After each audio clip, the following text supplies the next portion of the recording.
Jagtial rural MPDO కార్యాలయంలో MPP Mahesh అధ్యక్షతన జరిగిన మండల సర్వే సభ్య సమావేశానికి ముఖ్య అతిథిగా హాజరైన జగిత్యాల శాసనసభ్యులు డాక్టర్ సంజయ్ కుమార్ ఈ సందర్భంగా ఎమ్మెల్యే మాట్లాడుతూ మండల వ్యవసాయ అధికారి నిత్యం గైర్హాజరు కావడం వల్ల సరైన సమాచారం లేదని మరియు కొరత ఉందని తెలిసిందని అధికారులు మరియు కొరత రాకుండా చూడాలన్నారు. భూగర్భ జలాలు అడుగంటి పోతున్నాయని నీటి కొరత రాకుండా అధికారులు చూడాలన్నారు.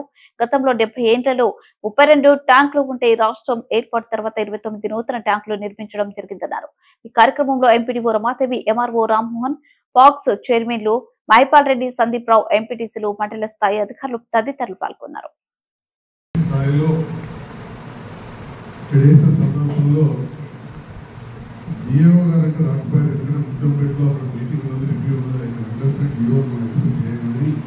మండల సభ ఉన్నప్పుడు ఏవో గారు రాకపోవడం అనేది కొంచెం దురదృష్టకరం.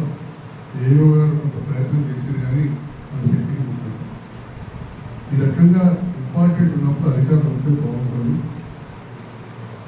ఎందుకంటే ఇప్పుడే కేసీఆర్ చేసిన మహిపాల్ రెడ్డి గారు కావచ్చు, మిగతా వాళ్ళు వ్యవసాయం పైన యూరియా షార్టేజ్ అనేది చెప్పేసరికి యూరియా షార్టేజ్ అనేది గత కొన్ని సంవత్సరాలుగా ఎన్నడూ కూడా లేకుండా ఈసారి ఉద్యోగం అనేది దురదృష్టకరం.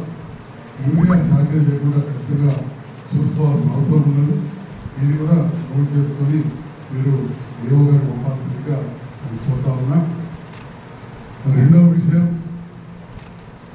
ఎండాకాలం మన ఎస్ఆర్ఎస్పి స్టేజ్ 1లోనే ఉన్నాం. మంచిగా కొంత జోన్ 2 వస్తుంది అనుకుంటా. మనది బాగా ఖచ్చితంగా ఆయకట్టు చివరి వరకు కూడా వెళ్ళవలసిన బాధ్యత ఉన్నది. మొదటి నుంచి కూడా ఇది ఆయకట్టు ప్రాంతం. కాలువల పక్కకుండా దురదృష్టం ఏంటంటే తాటిపల్లి, అంతర్గలమ, కొద్దిగా దూరం ఉన్న కుట్రాచిపల్లి అంతరానికి ఇబ్బంది ఉంటుంది. మరి అంతర్గలమకు వరద కాలం నుంచి మనం నింపుతున్నాం. అది మళ్ళీ ఒకసారి కూడా నింపే ప్రయత్నం చేయాల్సిందిగా కూడా నేను కోరుతా ఉన్నా. డీ ఉంది కాబట్టి ఎఫ్ఎఫ్సి డీ కూడా దానికి ఇన్వాల్వ్ చేస్తాను కోరుతున్నాం. రెండవది, ఇక్కడ ఉన్న చెరువులలో మొత్తం మా గౌరవ ఎంపీడీసీ గారు జాబితా చెప్పినట్టు అక్కడ బాగా ఎండిపోయి సాంబయ్య కుట్టలో చుట్ట నీళ్ళు వెళ్తారు. మరి ఇంత దగ్గర కాలువ నుండి మన జాబితాపూర్ లాంటి గ్రామాల్లో కుట్రాజపల్లి చెరువులు కూడా ఎండిపోతే చాలా బాధాకరం. పొలాస చెరువులో కూడా నీరు చాలా తగ్గిపోయిందని చెప్పి ఆ రైతుల రిప్రజెంటేషన్ చేసిండు. మరి ఇమీడియట్గా దరూరు దగ్గర ఎస్కేప్ గేట్ ఎత్తి, మనకు ఆల్రెడీ జీవం మునుపట్లా కాదు, ఎస్కేప్ గేట్ ఎంత లేదు. తెలంగాణ రాష్ట్రం ఏర్పడిన తర్వాత మొట్టమొదటిసారి మనం జీవో తీసుకొచ్చాం.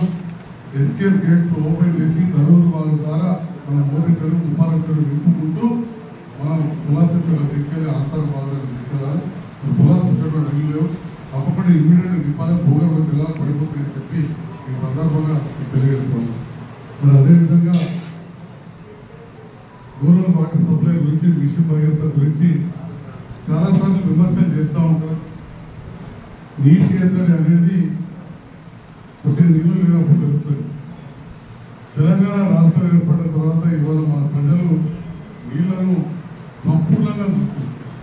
గత 5 సంవత్సరాల నుంచి 2 పంటలు పూర్తి స్థాయిలో పండడంతో పంట విస్తీర్ణం మన